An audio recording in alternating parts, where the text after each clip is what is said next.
we have Aldo, Mitch, and Yilma, and I've been chatting with them, and they have an exciting presentation. It's called Ontario versus the World, and I'm not going to do a long introduction. Yeah, because it was a really good idea, because with COVID, there's a lot of great fishing spots that we have right here in Ontario, and they've done. And also, I wanted to include some of their international exploits. Thanks, Brian. That's awesome. Yeah, I just wanted to say, obviously hello to everybody. There's some faces that we definitely recognize here, which is always nice. I think Mitch is going to take it away as the de facto lead of this little presentation. But again, thanks so much for having us, and it'll be nice to cross paths with everybody once the season starts, and definitely hope to see people by the river. And also thanks for including us on the Save the West Credit initiative. It's something obviously we all take pretty close to heart, because we fish the credit more than anything else, and it's definitely where when I first moved to Toronto, I really fell in love with that area. So again, thanks for including us on that, and thank you for all the work you guys have put in, and Dean put into to spearheading that initiative. So yeah, but without further ado, I'll give it over to Mitchie, and then to Brian's point, I think Yilma, who's also from Tobago, we'll get into Tobago eventually, but we're going to start off with a little Ontario action about who we are and how much we love Ontario, and talk about opportunities of fishing on Ontario. Okay, yes, exactly. Although, thank you. Like, everybody jump in whenever you have a question. Let's just keep this informal, have a chat. We'll take you through kind of what we do. But yeah, okay, great. I'm glad everybody can see this. Technology's sometimes a pain in the butt. All right. So first of all, yeah, hey, it's great to meet everybody. We know lots of you already, and just to kind of introduce us, we're the SoFly crew, which really is just kind of a fancy name for three idiots who got together and like to go fishing together. Basically, that's what we are. We're three buddies that just kind of fish all over the place, and we also have a podcast. We've recorded almost 100 episodes, which is crazy to think about, because when we started this thing in 2016, me and Yilma, we met at an advertising agency because, we do work full-time jobs outside of this. They're kind of just the things that get in the way of fishing and being able to do this podcast. To be quite honest, it'd be awesome to do this full-time, and we're working towards that, but, doesn't pay well to just fish yet. We're still trying to figure that out. But yeah, we started in 2016, and me and Yilma, we wanted to do something creative together, and we shared a love for fly fishing, and so we said, hey, let's do something around fly fishing. We didn't know what that meant. Obviously, with social media, Instagram, people are taking pictures and doing all kinds of stuff, and we said, well, we could probably do something, because we are in the kind of advertising world, so we already do photos and videos, and we make stuff. So we thought, hey, what about a podcast? This was before podcasts really kind of where everybody has a podcast now, right? So this was kind of before podcasts were cool, I guess you could say. So that's kind of how we got into it. And we really had no idea what we were doing, and we still really don't know what the hell we're doing. But the podcast has kind of been this really fun way for us to just, do something creative around fly fishing. And then in 2018, we met Aldo, and we had him on the show actually to talk about a trip that he took across the U.S. fishing all kinds of famous spots. And we had a great time, and we said, hey, you want to come on this podcast with us and be a host? And he's totally down. So that was great. And then ever since then, we've kind of kept to our goal of well, there's two kind of goals that we have with SoFly. One is obviously connecting the Ontario community, for the people that want to engage with us, and interview all kinds of amazing fly fishing people, and give that content to people. And then the second thing is kind of to get to fish all over the place for, as little amount of money as possible.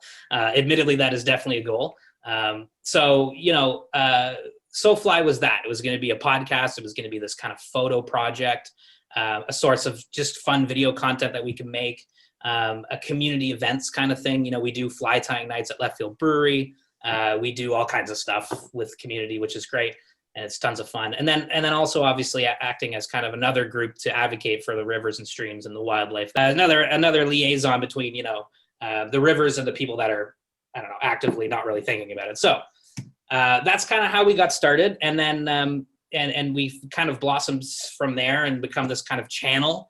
And what we're really trying to do is we're just trying to have fun and create good time fly fishing content and connect with people and just get to do something creative around fly fishing. And kind of we're just getting started. It's one of those slow things that you kind of have to just keep doing over years and years. And as you do, you uncover more stuff and more opportunities come out. But it has really been a dream come true, because the cool thing about the podcast, it's really given us a chance to talk to our heroes, like interview people like John Gierak or April Vokey or even Les Stroud, Survivor Man, or authors like Mark Kingwell, or fantastic anglers like Simon Gosworth or Tom Rosenbauer. You can't really just email these people and say, how's it going? You want to talk over a beer? Because they'd be like, are you a weird person? Like, don't email me. But because the podcast, they're like, sure, I'll come on, and we could talk to them for 2 hours. And it's been amazing. But beyond the big names, it's been really, really, really cool to talk to local heroes, people that have fished these waters for decades, lots of you people, people that are passionate about these rivers in Southern Ontario and Ontario in general, protecting the environment, people like, Larry Halleck or James Bond or Ian Trooper, Ian Martin. I mean, so many people, right? So we've just gotten this chance to sit down and talk to people about fly fishing in these regions. And I think that's invaluable. And we're really happy that people are actually listening. It's amazing that people actually listen and take something away. And it's a great feeling to offer, a valuable little moment for people to accompany either a long drive or, take them to the river while they're on a commute to work or whatever it is. Time flies. Time flies, it's really cool that people are listening. I love it. And it makes us very happy. And they're all some of the nicest people we've ever met, like fly anglers. There's something about fly anglers that's just special and unique. And so we're really lucky to be able to do this. But I'll jump into kind of Ontario fly fishing opportunities because, we're from Ontario. Naturally, we're going to fish in Ontario. And it's a huge, huge, ridiculously big province that when we got started, we didn't really even think about too much, I'm from Ottawa, all those from Ottawa, Yilma's from Toronto, Mississauga. And it was kind of like, yeah, you fish in this area, Eastern Ontario, maybe. North was like North Bay, that was like, whoa, you're going north, like you're going to North Bay. That's crazy. And that's actually kind of what our first kind of gig, if you'll call it that, was. It was a trip to Temagami with a business called Temagami Outfitting Co. And Temagami Outfitting Co. is, we met this fella named Eric, and he was starting this outfitting business. And he said, come on up and I'll take you fishing and, take pictures and stuff like that. And I'll use them for my website and all that kind of stuff. And we said, yeah, that's sounds good to us. And we were like, whoa, we're going north. Like we're going to Temagami, man. That's like 4 or 5 hours north. Like couldn't even fathom that. Like that was like crazy. We're going to see bears and stuff. We're like, this is unreal. And it was an amazing trip. And we caught all kinds of fish, and we explored, a couple of the just ridiculous amount of lakes that Temagami has to offer.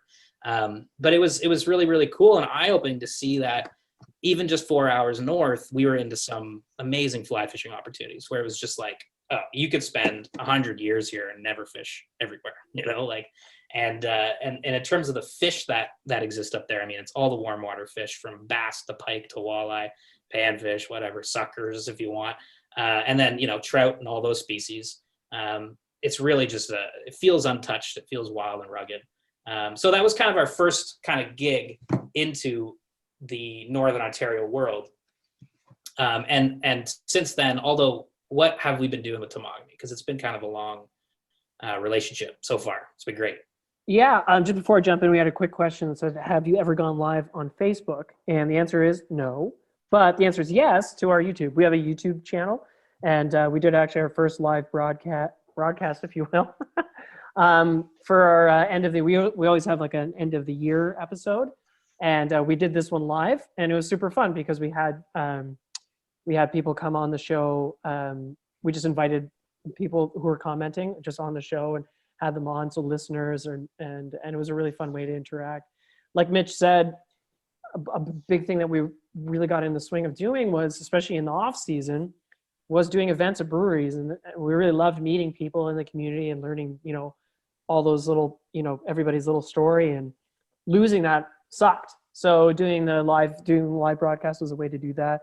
And doing this is a way to do that too, which is great. We love connecting with the community. So no on the live Facebook thing, but yes to live on YouTube. And we'll do it again. I think it was pretty funny, Yilma.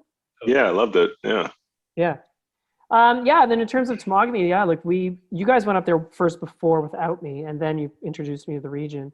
And my Yeah. very first trip with these guys was with Mitch. Wasn't on the trip, but it was with Yeoman. We went down what you're seeing is photos of the Lady Evelyn River system, which is home to a really healthy wild brook trout population. It's a truly backcountry experience, and that's the trip. After we did our initial kind of fact-finding trip, we hosted a trip with that is a statue of Randy. That's it. We took that picture, and then we just left him there, and now he just guards the river. But yeah, we had such an amazing time, Yilma and I and Eric, scouting the river that we wanted to introduce people to those fishing opportunities, and it's a truly wild river. It's it's an undammed, unimpeded river that leads into quite a large lake called Smoothwater Lake, and it's just amazing. So we hosted a trip there last year. Of course, Randy and Chris and a few other people went on it, and we just had a blast. And we're doing it again this year, and we couldn't be more excited. Yeah. Chris was actually paddling and lifting canoes. He was toughing it out there for sure. Oh, Chris was great. He would regale us with tales at the end. Oh, yeah. He used to be a chef, and he would go over his favorite menu items, and we'd be eating the dehydrated food, and just being like, "What is this?" Just like, Chris, got to talking about food. We're getting too hungry here. Yeah. Chris, you're here tonight. Oh, Chris is in the chat.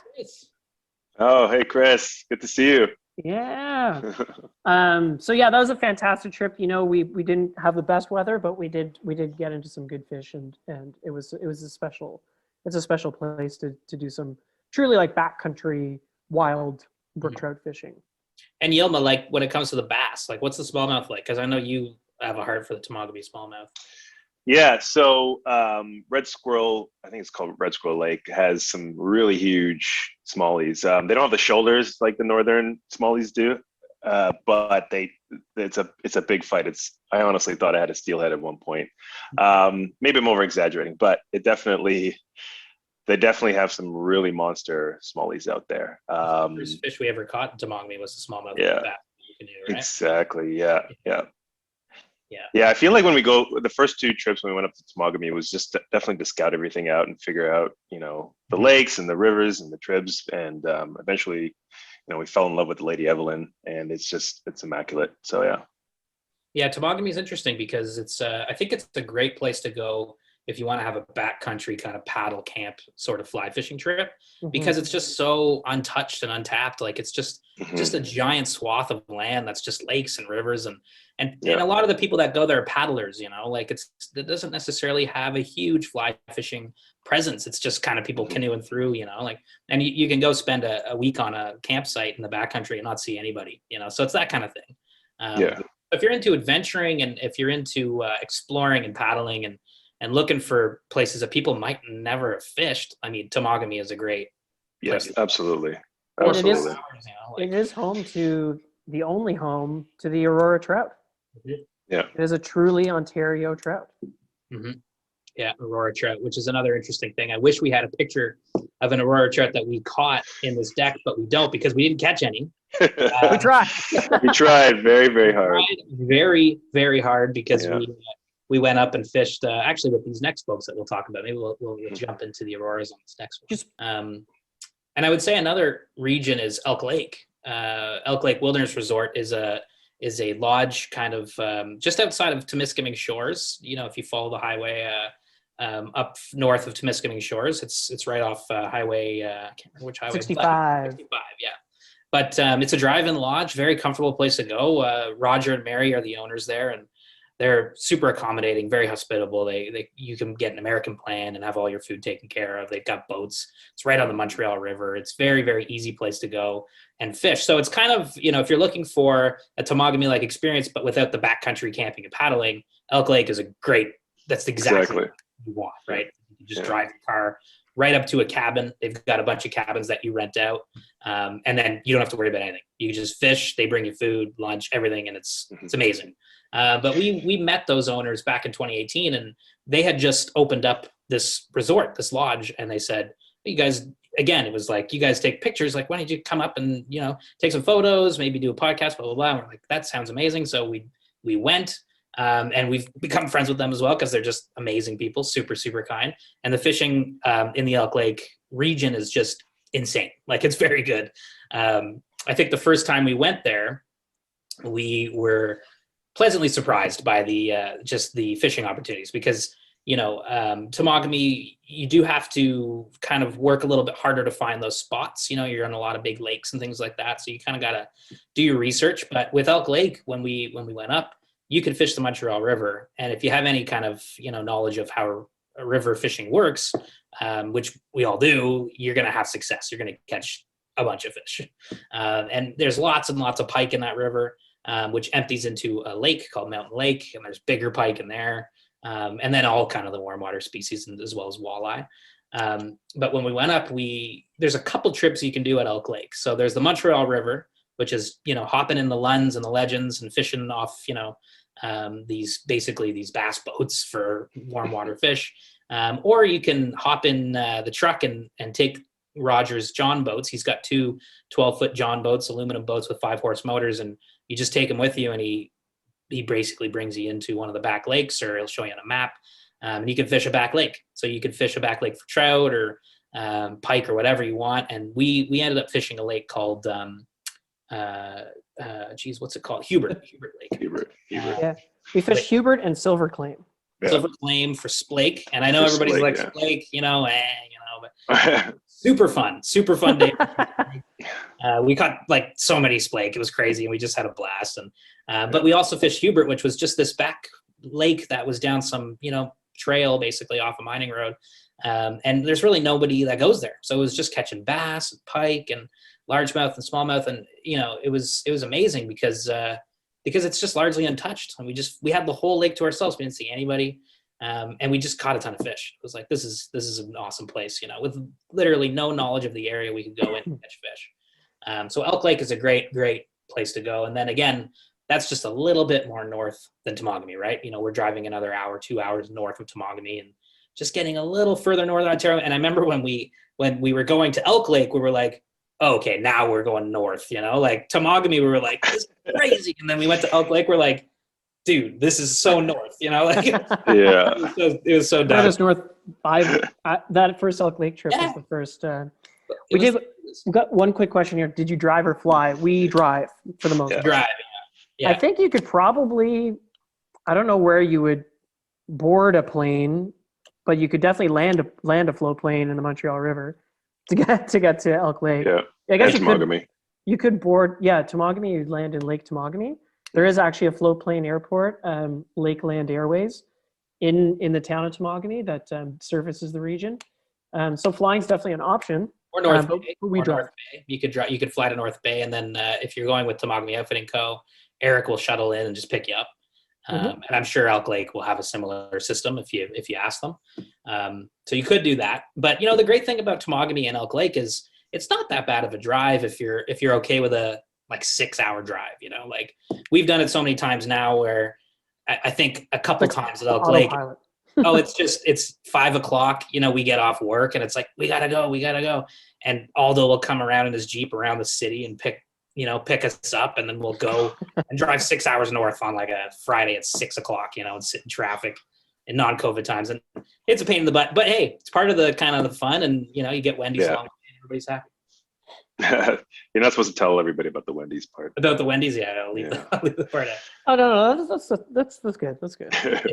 But yeah, I think Elk Lake was so great because you really do it's kind of like an unplug your brain kind of thing. If you want, they'll take care of every meal for you. They'll take care of all the boats, and obviously you're in a very comfortable cabin with Wi-Fi and heat and hot water and stuff, and you're right on the river. So all you really, in fact, if you wanted to keep a few walleye, Roger will even clean them for you. So if you want that kind of experience, mixed in with the chance of doing some back lake stuff with a John boat, but then again, it's not this arduous journey, let's say, to get to these lakes. Well, I'll be honest with everybody. I mean, the back lakes are amazing, but there is something awesome about just waking up and walking 100 feet to a legend and fishing the Montreal River all day. Like that's it's so easy, and you catch so many fish. And you blast around on the boats. I mean, like, how can you not have fun doing this type of Oh stuff? my god, it look insane. It's like Weird Al driving a boat with that Yeah. hair. But Elk Lake is amazing, and we've had a lot of good times up there, and plan to again. But then, and then what happened? Speaking of North, Yes. So then we were contact. We spoke to a company called Hearst Air Service, and I'm sure some people here know Hearst Air, maybe even done trips with them. Hearst Air Service is a fantastic fly-in fishing service based out of Hearst, Ontario. Hearst, Ontario is basically a 10-hour drive north from Toronto. Everybody knows. And when we got that one, we were like, okay, no, now we're going north. Like, this is north. This is finally the northest we could go. Just about, I think the Sutton River is just a little bit more north. But we were like, okay, this is a wild trip. And it was basically DIY in terms of, you're flying into a cabin and there's a guide. So, everything's basically taken care of, but you have to bring your food. You have to bring, everything you need to fish and live for 10 days. And we were very excited to do that. Extremely remote. Like I said, you drive 10 hours to Hearst, and then you take a 2-hour flight in a float plane north of that. And you land on the Attawapiskat River at a place called Pym Island, which is their cabin. And you fly in a turbo beaver. And I don't know if anybody here has flown in a float plane to go fishing. Best thing ever. It's so much fun. Like, we had never done it at this trip, and we were like, we'd seen TV shows growing up, people fishing on float planes and blah, blah, blah. And finally we're on this thing and we're like, this is insane. A plane is taking us to go fishing for 10 days. And it took off, and you fly over Northern Ontario, that north, and you start to see, the real north of Ontario. Trees get sparser. The lakes become more just, northy feeling. Everything looks like the sky changes. The colors. Everything looks like orange pico tea, like tea-stained water. Yeah, everything just becomes so. You're just like, okay, we're still in Ontario, but it doesn't feel like we're in Ontario at all. And when we were at Hearst Air Service, actually that morning, Melanie, the person that owns the lodge, was telling us all about the fishing, and she was like, "Oh yeah, no, the fishing's insane. Like, the fish are huge. There's a ton of them, and they're all like muscle because the river has a pretty strong current." We were like, okay, getting all excited. We landed in the plane, and the plane ride was amazing. The pilot was crazy because we were filming, so he was doing all kinds of crazy turns and things. We landed, we unpacked the plane, and we went out fishing with Norm, who was our guide, who's one of the nicest people I've ever met in my life. He's a bit of a legend. He's a legend, man. Yeah. When we tell people we fished with Norm, people are like, the dude? Mm-hmm. His nickname is the dude, and he's fished with so many people because he's run this lodge. He's run this cabin for decades. I think it was like 40 years or something. Yeah. So he knows the river like, the back of his hand. Like, he knows the name of every single rock in the river. Like, it was kind of amazing, actually. And it was also very, very, it was very nice to have someone that understands the region that well, because it's a wild region. There's nobody around. There's no cell service or anything like that, right? But the first 15 minutes we went out fishing, I was wearing this kind of, Michelin man looking garb here, this all gray suit. And I made a couple casts, and I caught the biggest pike I've ever seen in my life. It was this fish here. And I was just like, I was just mind blown, because I was like, okay, we've been fishing 15 minutes. We're here for 10 days. And the whole 10 days were just fish like this. And trust me, it looks smaller in this picture. I know everybody says that. I remember when you hooked it, you're like, get over here with a net. And I was like, okay, I'm coming. He's like, no, come over here. And then the fish breached the water, and I was like, holy shit. It's a big fish. I kind of got nervous, to be honest with you. I was like, this is the biggest pike I've ever seen, that's for sure. It was a nice fish. It was a nice fish, and it set the trip up like in a big way, because after I caught that fish, basically everybody proceeded to catch 40-inch pike one after another, and we caught so many just that afternoon. And then we went back to the cabin. We're like, this is crazy. Like, we're here for 10 days, and every single day was like that.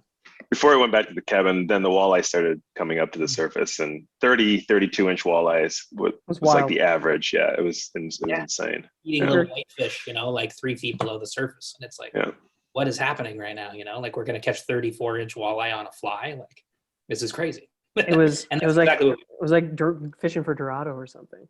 Yeah. It looked like Dorado. One quick question from Mark again. He said, is it expensive to get to Attawapiskat? There are different plans that Hearst Air doesn't actually own any of the lodges. What they do is they work out a lease agreement with either the landowner or a lodge owner, and their air service services those lodges. So each lodge and camp has different pricing structures. Now, of course, because the Attawapiskat is a 2-hour flight, factoring in flight distance, sometimes can get pretty pricey. But depending on, like, Pim Island was quite far, and you had a dedicated guide. But if you were to DIY it or camp, they'll even, you can even just run the river in canoes and camp. Those are ways to save money. But I think you're looking at about somewhere in the neighborhood of like $1,500 for a 10-day trip. Yeah, and that's not including driving yourself to Hearst. Or the other option, I guess, would be to fly yourself to Timmins and drive from Timmins to super Hearst. worth it though. Like it's the only thing with Pim A Island. trip of a lifetime kind of thing. Well, they have stopped doing the Pim Island trip right now just because they lost access to the cabin. But Melanie, we were talking to her, and she said that they're going to try to get something else going on Pim Island on the Attawapiskat. But Hearst Air Service has all kinds of amazing fly-in trips up north, including the Sutton River, which I know some people here have probably done. Randy did it. Amazing trip. Giant brook trout. It was even further, an hour or two further on floatplane. That's a DIY trip, but yeah, that's basically as north as you can really go fishing. So that's the next one on the list. But yeah, fantastic trip if you go to the Attawapiskat, really northern Ontario. You see the northern lights, and it's like, we're still in Ontario. This is crazy. Look at the size of that walleye. Yeah, and yeah, it's just it looks like a golden dorado. It really does. Yeah. That's crazy. Just like Yilma He's can't like, believe what is going on there? What Look at is your face, happening? Yilma. Yeah. You're like, okay. And then, so, one other destination we'll touch on here is ESNAGAMI Lodge. This is a place we went to last summer. We're going again this June. And this is north of Thunder Bay, about 2 hours north of Thunder Bay. So you drive to Nakina, which is what was that? 13-hour drive, 12 hours, something like that. Mm-hmm. And then you hop on a float plane. It's a 15-minute flight in from there, and then you're at the lodge. And it's this would be, I think, this is like the best Ontario, like full lodge kind of fly-in sort of trip we've done. Where do we say luxury? Would I say luxury? Kind of luxurious, yeah. Like Yeah, I would say. Amazing. Eric London, his wife, fantastic hosts, very, very nice people. Like you have linens, you've got beds, you've got food, everything, and you have crazy fishing at your fingertips. The boats. Mitch, we have a question here. Yeah, so for those pics that you were looking at on PIM, we used the Canon DSLR. Oh my God! Oh, do you remember Gab's Canon? Yeah, we do the So a lot of the images we shoot, our former partner Gab shoots, or we have another gentleman. His name's Idis, who takes a lot of our photos now. We tend to shoot. Right? We tend to shoot video, like myself and Yilma shoot the video, and we use Sony's. The question was, which cameras do we use? So we use Sony's for our video, and the photographers we bring, they all tend to shoot on Canons, 5D Mark IVs. Mark IVs, that's what they are. Yeah. And if you guys can see my screen, this is the Sony that we use. This is the A7S. A7S. Yeah. Yeah. A7R4. Yeah, good question. Because like the fishing photos. It's one of those things. You can take some pretty fantastic photos these days with the cameras that exist. We use the Sonys because they take nice photos, but also the video we're pretty happy with. But it's kind of always one of those things you're trying to improve. So, yeah, ESNAGAMI Lodge. Yeah, Eric Lund has owned it for 30 years. Yes, 30 years he's fished these waters, which is just amazing. You wouldn't know because he's such a humble guy, but he knows these places like the back of his hand too, right? Oh yeah. The first day we fished there, he said, we landed and he's like, let's go have a shore lunch. And we're like, we don't have any fish, and he's like, we'll have fish. And we went out to the middle of the lake basically and started fishing. And within 10 minutes we had caught, like 30 walleye or something like that. Like just ridiculous walleye on the fly fishing. It was almost like a flat that he found. And then we were just crushing. I've never seen so many walleye in my life. Yeah. I know it's not really a fly species, but it's just crazy up there. Like, every cast you'd have 4 or 5 just trailing your fly. They Actually, actually call them they call them golden plague up there because there's so many of them. Like you literally have 5 or 6 walleye just falling your fly, and it's like, okay, very easy to catch walleye on the fly there. But also the brook trout. So the brook trout is really the main attraction. There's a river there called ESNAGAMI River. It comes out of the lake, and it's a day trip. So basically, the guides will take you into this river, and you're the only people on that river that day. And you basically have your hand. You can just fish these various pools all the way down the river, and they're all full of just the most amazing brook trout you've ever seen in your life. 20-inch brook trout isn't out of the question. Yeah, it is not out of the question. I don't know. Sorry to cut you off, Mitch. It's No, just I couldn't believe. Like I still have the chills from that trip, and that was like 7-8 months ago. These brook trout are ginormous. They're beautiful. They fight amazingly. I don't know what else to say. The water is beautiful. Like everything is so picturesque. It's like the perfect. Tannic Yeah, water. it's just the tannic water is just so gorgeous. I don't know. It's incredible. It's really, really incredible. These are Arctic watershed fish, right? So these are like really northern Ontario brook trout, and this fish was caught within, again, like the first few minutes. This was a couple casts in, and I caught this brook trout, and I was just like, we had just started the day, and the whole day went like this. Pool after pool, you're just catching 18, 20-inch brook trout. And of course, all kinds of other 15, 16 inchers. But amazing, and you're fishing on a river in the middle of nowhere with nobody around, and priceless again. And it was just amazing to see that. And we can't wait to go back this year because look at that fish. the fish Look at that thing. just unreal brook trout. We're very used to Credit River brookies, and little guys, which are the best. Because you only run the river in pairs, so we had to split up. Mitch and I went one day, and Yilma went with our photographer Idis the other day. When Mitch and I were on the river, I witnessed something I'd never witnessed before besides giant brook trout. We were in the middle of a dragonfly hatch. Mm-hmm. That was crazy. Hey, Mitch? There's like hundreds and hundreds of dragonflies on the It's water. that time of the year, like where the dragonflies start coming out, and it's like, I'm used to seeing that with bass, and I'm like, okay, that makes a lot of sense, smallmouth bass and dragonflies. But these brook trout they're hitting dragonfly hatches, and it's like, that's crazy. That's no reason like they're so big, like Exactly. We're used to Hendrickson hatches and things like that. It's like, that's a trico that's a hatches. good fly, or trico hatches for brookies on the credit. It's like, okay, you can barely see the thing. Meanwhile, these things are sniping, 2-inch dragonflies. And it was just like, yeah, everything was just bigger and just more aggressive and just wild, and the fishing was phenomenal. It was just it's kind of fun because it's actually a trip within a trip. I think, Yeah. Mitch, you said that, and it's so true because you stay at the main lodge and you're fishing for huge pike, hundreds of walleye, and you've got the awesome breakfasts and lunches and dinner. well, there's nobody. And then you get to do this extra special thing, which is go on the river trip for the brook trout. And it's kind of fun because there's only 2 people going a day, and there were only a few groups because of COVID. When we were there last year, and when people would come back, it was always like kind of a bit of a cause for excitement, like, oh, how'd you do on the river? Everyone's like, it was like they turned the river into like this mythical character almost. Which Totally. I thought was cool. But yeah, we got a few questions. Yoma, what were you saying there about some questions? Yeah, I was just saying. So you can, yeah. Oh, okay.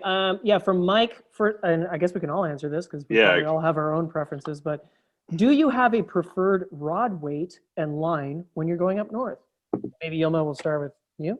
Yeah. I have, okay, so if I'm going to TEMAGAMI or Elk Lake, I usually bring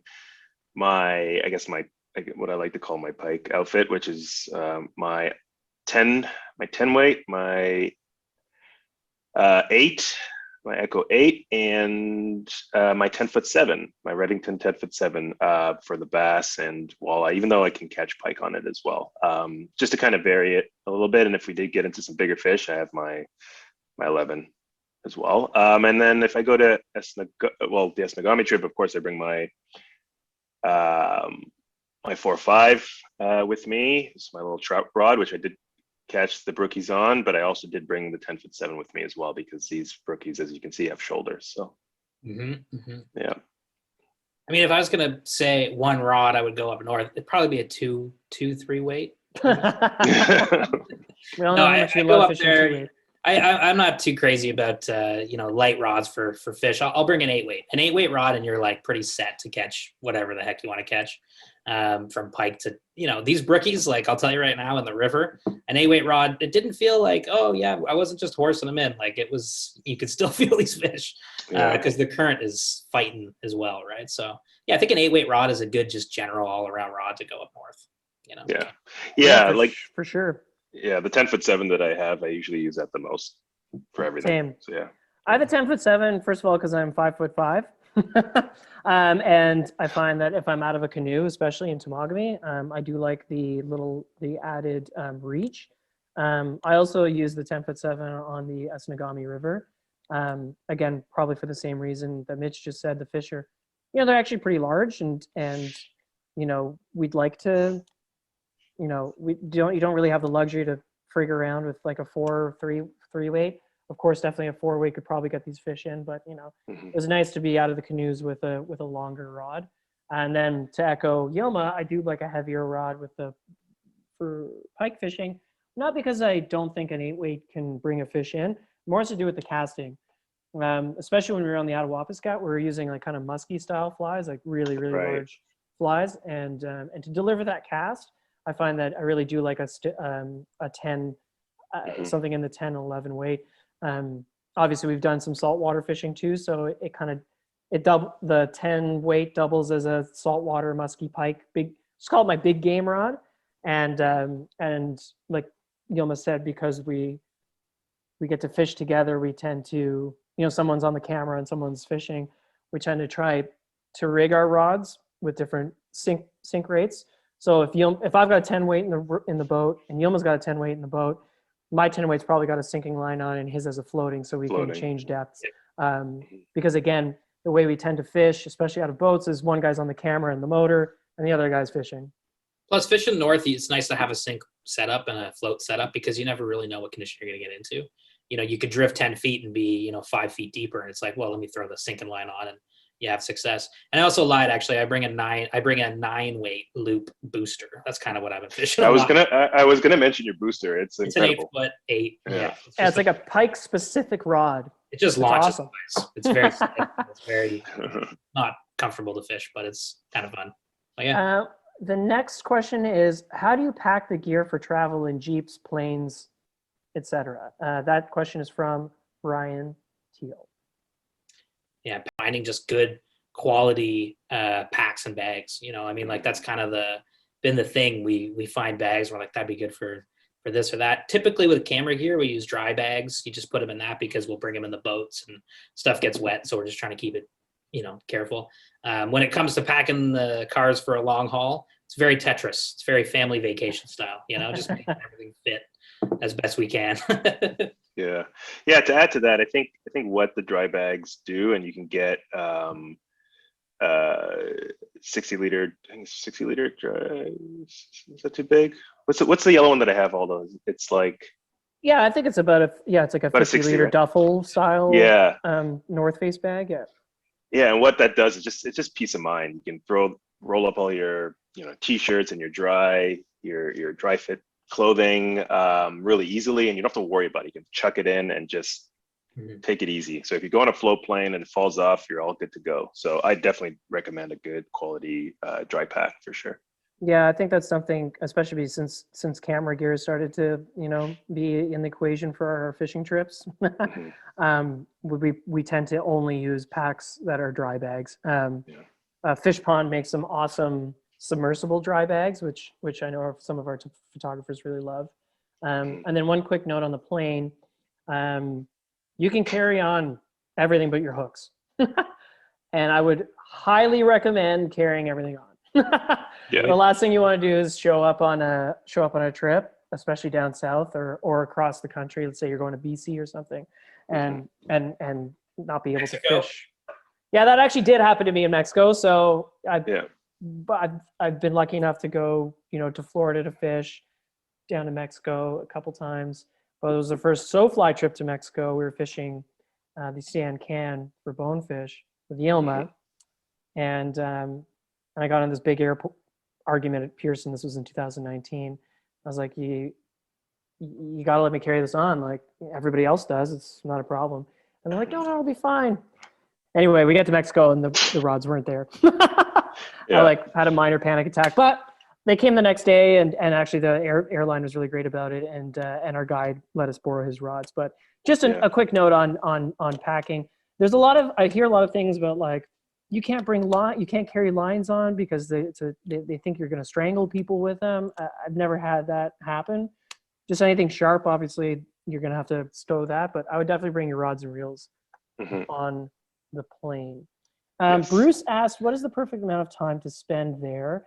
I'm assuming, I want to say that was probably for ESNAGAMI. Is it 4 days or 7 days? Although you can do both, I would definitely say 7. Yeah, I don't think I wanted to leave, so I would definitely say 7 as well. Yeah, you won't have a hard time sticking around for 7 days, you know. Yeah. And it goes quick, you know, when you break up your trip into days, you know, a day goes by pretty fast in the water. So it's, you know, a day to kind of get to know the water. The next day, okay, you kind of decide I'm going to go fish pike. And then you're like, well, now I got to fish walleye. So that's the third day. So if you're only there for 4 days, you know, you kind of, you know, if you're going to go, do it, you know, go for 7 days, enjoy it, get to know the place, even just take a day off and just go look at the wildlife. Cause there's a lot of stuff to see. We saw wolves, eagles.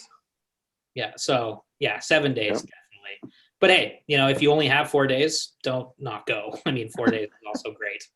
Anytime. I think I'd go for 4 days. I think I'd go for 4 days if I lived in Thunder Bay. It's like a 2-hour drive. I'd probably be there every weekend, to be honest. What's the most stupid experience you remember? Sorry, I had to laugh at that one. What's the question, sorry? I don't know. What's the most stupid experience you remember is the question. Stupid, insane. Where's the chat? Good question. Oh my God. I mean, there's been a lot of them. The stupidest experience? Oh man, there's been a lot of stupid things that have happened. You know what? I think it's actually more like when Gab was around. Gab was he started the podcast with us back in 2016, and Gab was great at just doing crazy stuff, you know. And like it wasn't even on a trip, but we were fishing the river, and we were fishing, I think, the Credit River, and Gab, he yelled my name, and I'm like, I look up, and he doesn't have his rod. His rod's gone. And I'm like, what happened? He's like, I lost my rod. I'm like, what do you mean you lost your rod? He's like, it's in the river. And I'm like, what? And he's looking in the river for his 6-weight trout rod. And I'm like, where? What do you mean you just lost? He's like, I hooked a tree and I dropped it, slipped out of my hand, and it was just gone. And we lost it. We lost the rod. Like, it was gone. But then a couple hours later, because he spent, you know, a couple hours looking for it, he actually found it. He pulled it up, and I was like, it was a very small pool, you know, 4 or 5 feet of water. He lost his fishing rod. So that was probably the dumbest thing I've ever seen happen. Otherwise, yeah, I don't know. That's a good question. It's a very good question. Yeah, I mean, I don't know. I think one of this. I mean, the most recent memory was last March when we were in Tobago. This might be a good segue, actually. We had been, you know, Tobago's an amazing place, and our hotel was great. We weren't really watching TV or anything, and kind of disconnected from the phones, and we were just focused on like, well, first of all, enjoying ourselves, and also it was a DIY trip, so like trying to learn the flats and catch these permit we were spotting every day, and we kind of forgot that like the world was sort of maybe on the brink of collapse. So we got back to a friend's hotel, our hotel room, and the gentleman that was running the hotel had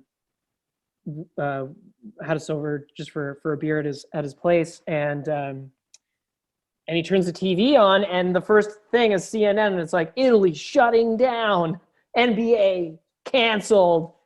We all looked at each other, we're like, what?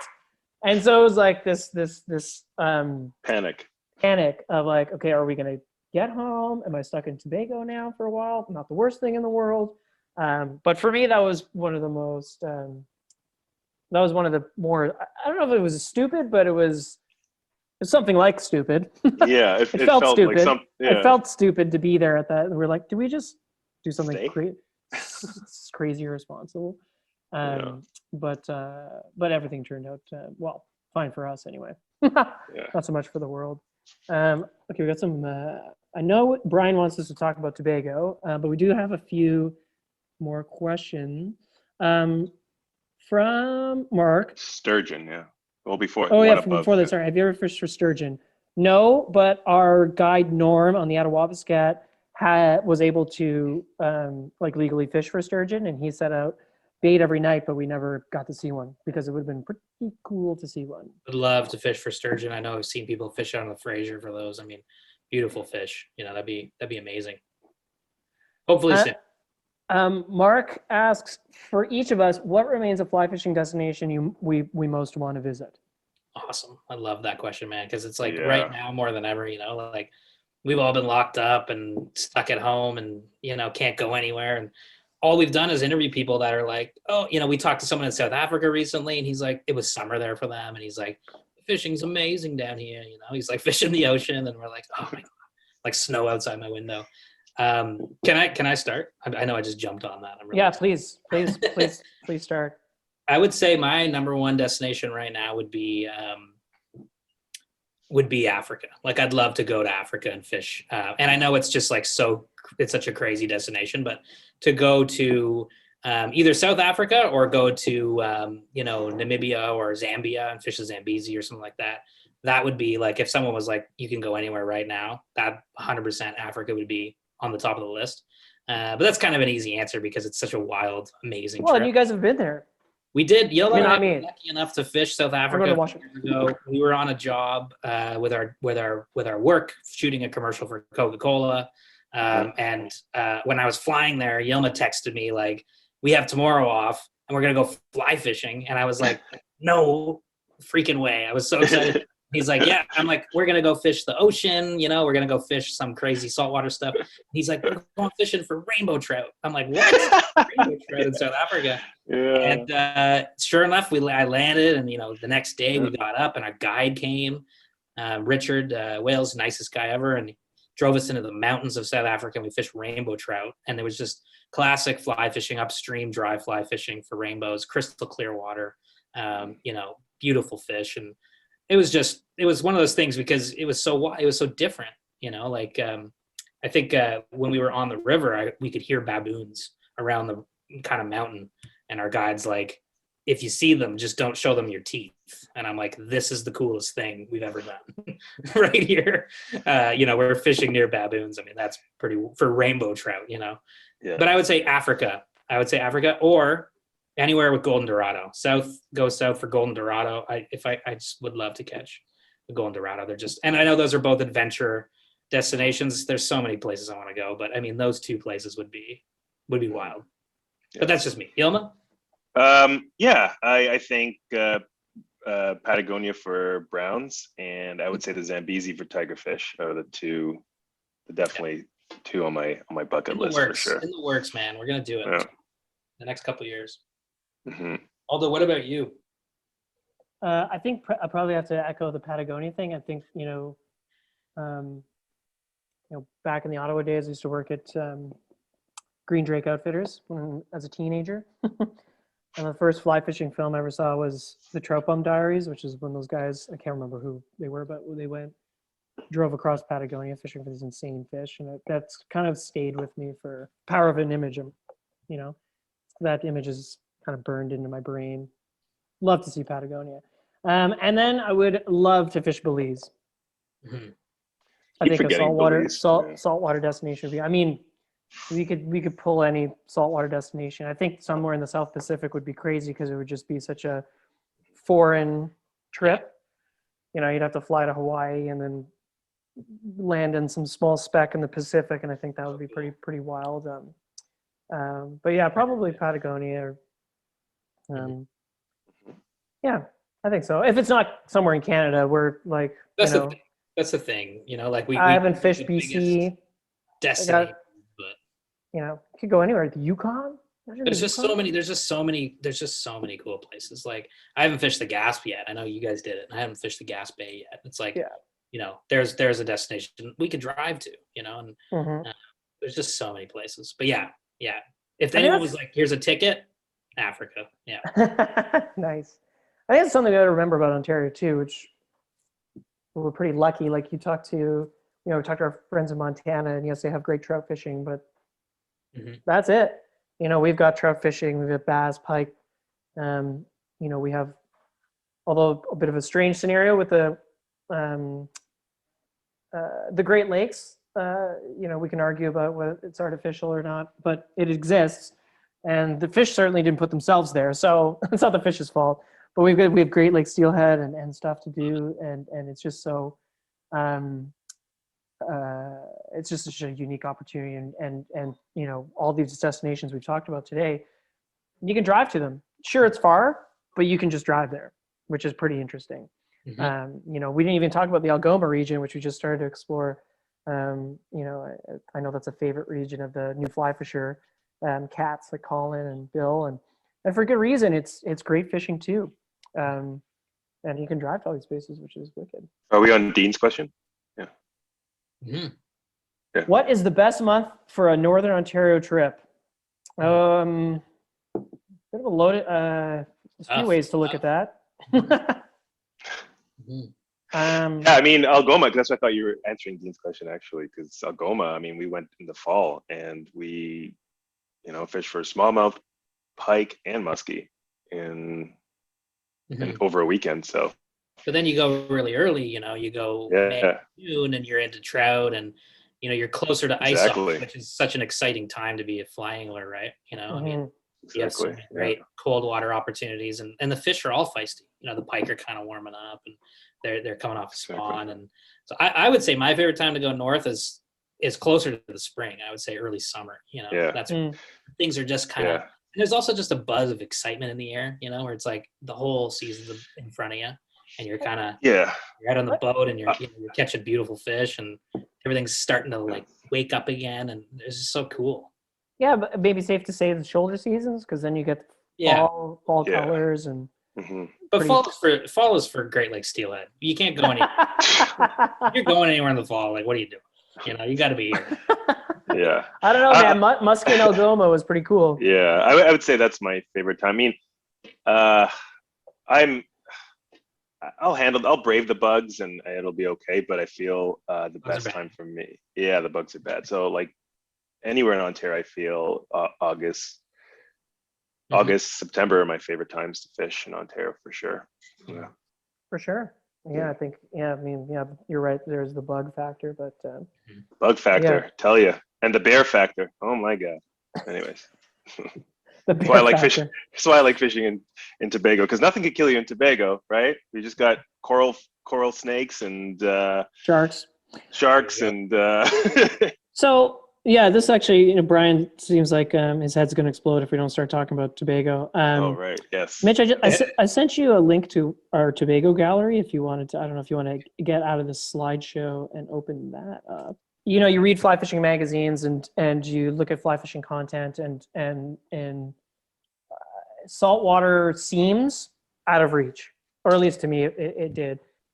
So the thing about Tobago was, we'd gone to Mexico and we'd had a really successful DIY trip. We flew into Tulum. We flew into Cancun, drove to Tulum, and that was pretty accessible fishing. Driving from Tulum to the Sian Can, which is a wilderness preserve. But the interesting thing, and I'll let Yilma take it from here. But Yilma grew up in Trinidad Tobago, which is a twin island republic off the north coast of South America.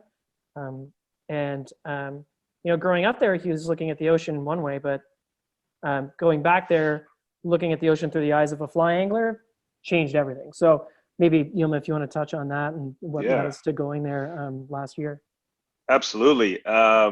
So actually, a few years back, I usually spend, Christmas in Tobago now that the parents are retired. We stay at Michael's motel, which is right by the airport and right by the main beach called Store Bay.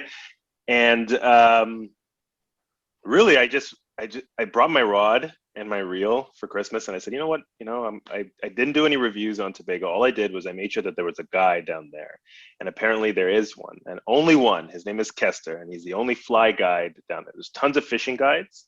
You got deep sea. You've got I think there's a couple river guides as well, but it's mostly deep sea, and one fly guide. So I did my research. I went with him. It's a normal, price. I think it's like $350 US. I think it's for a half day, if I'm not mistaken. But so I went out with him and I tested the waters. Lost a barracuda on the way, and I said, you know what, Aldo, I think we need to come back here and kind of like get the full show, get Kester to take us out a few times and do the flats, do the lagoon, and go from there. So which we did. So the year later, myself, a photographer, one of our partners, Andy, he's a wicked photographer, and Aldo, we went down for a week, and Kester took us out to COVID. yeah, the week of D-Day, and he took us out to the flats. The flats are, so it's divided into, actually Tobago, it's divided into a few areas where you can fish. So we have Pigeon Point. Between Pigeon Point and Store Bay, there's a huge surf, like, and that's sort of like one flat area that you can, which is heavily coral. So I suggest wearing some good Sims boots, but you can fish that whole strip, and that's about a mile, I would say, about a kilometer, although if I'm not mistaken, of just take you a whole day. Yeah, it'll take you the whole day, and you can just walk that whole thing, have lunch, and walk it back to your hotel, and you can fish. And we were seeing permit after permit, bonefish. We saw a couple sand sharks. We saw tons of mutton snappers. And if I'm not missing anything else, I think that's about it for that specific area. And then this picture right here, if you can hold there, Mitch, that is actually called. So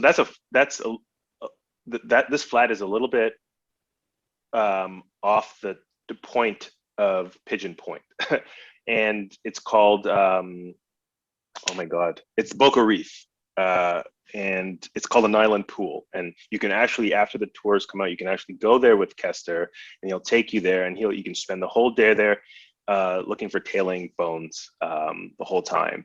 We saw a couple permits there as well. And then after that, so that's your day. And then if you pay for the full day, after you do the flats, he'll take you back to the lagoon, which is in the same vicinity. So it's literally your whole day you can spend at Pigeon Point doing flats, lagoons, and the island pool. And this lagoon used to house snook, as well as they still have tarpon, and you saw the baby tarpon that I caught, and barracuda. So those are the three sort of big species in there. Unfortunately, the snook got fished out by some Trini, overfished by some spear fishermen from the Tobagans, like this, I guess Tobagans, correct me if I'm wrong, Brian, I say Tobagans. Blame it on the Trinis for overfishing the snook, but a healthy population of tarpon in the lagoon. So that was sort of like the first area that we kind of, you can go there by yourself. You can use Kester for the day, and he can show you where to go, and you can get the confidence behind him and do it yourself the next day. But then another part where we were fishing so huge bonefish and a ton of permit was the Atlantic side of Tobago. So this was the Caribbean side, obviously. And the Atlantic side, once the tide is down, it's an enormous stretch, a full day stretch of just fishing for bones. And that was incredible. And Aldo and I got schooled. Yeah, schooled. Really bad. We both had, I had a couple bones. He had a bone and a permit, I believe, that day. And I don't know, it's a sore subject, but I'll leave it to him if he wants to continue talking about it. But yeah, totally. Mitch, could you pop back to that picture beforehand? Of course. Yeah, so I think what the cool thing about, just to paint a picture of Tobago, you're looking at about a 4.5-hour flight. It's a direct flight from Pearson right into Tobago, and Tobago is the smaller of the two islands, and you can, for lack of a better term, call it cottage country for Trinidad. It's a small flight over, and very tourist heavy, and like Yilma said, one side is the Caribbean Ocean, one side is the Atlantic Ocean, and and it's just a very accessible saltwater trip, because first of all, it doesn't cost a lot to go down there. It definitely doesn't cost a lot to stay down there. Certainly, you could pay for a 5-star resort. They line the beaches. We stayed at Yilma's family's friend's hotel, which is more than accommodating. Like I think we had a 4-bedroom suite with a kitchen and everything. And first of all, you land. It's a 5-minute walk to the hotel. Another 5-minute walk to the first flat. So you're like, it's very easy. It's very easy to fish. It's very easy to find fish. The only thing the island lacks is, there aren't guides with fleets of poling skiffs, where you might find that in Florida or Mexico or whatever.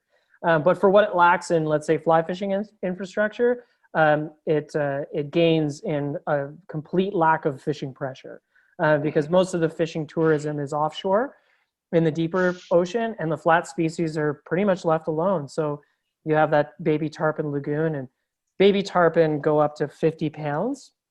So I've never caught a 50-pound fish before. And it'd be nice to do that. I've fished Florida a bunch of times. I think I've seen 1 or 2 permit in my 2 trips there. We were spotting 10 to 15 a day. We were hooking and losing bonefish pretty regularly. And it's a great trip. Like I said, I think saltwater fishing is amazing. It's a completely different experience. You're stalking and you're hunting and you're casting very little, but with high returns. I find if you can place a cast and to a feeding fish, generally speaking, they eat. It's only a permit that's extraordinarily selective. I'm sure people have gone saltwater fishing in this chat, but in my experience, bonefish aren't the pickiest of fish, so long as you can make an accurate cast. But it is a lot of walking.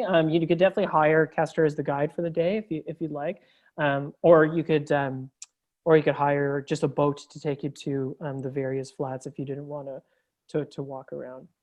Yeah, and just to add to that, like what Aldo's saying, $700 direct flight from Sunwing. Accommodations are also less than that, man. It was like affordable. $400 for sure. Yeah. Oh yeah, that's right. It was. Christmas time it gets to be 700, which is like. Oh, okay. My bad. And something that I just wanted to point out, if you do choose to go to Tobago, the color of your shrimp should be green. The permit, because we learned that.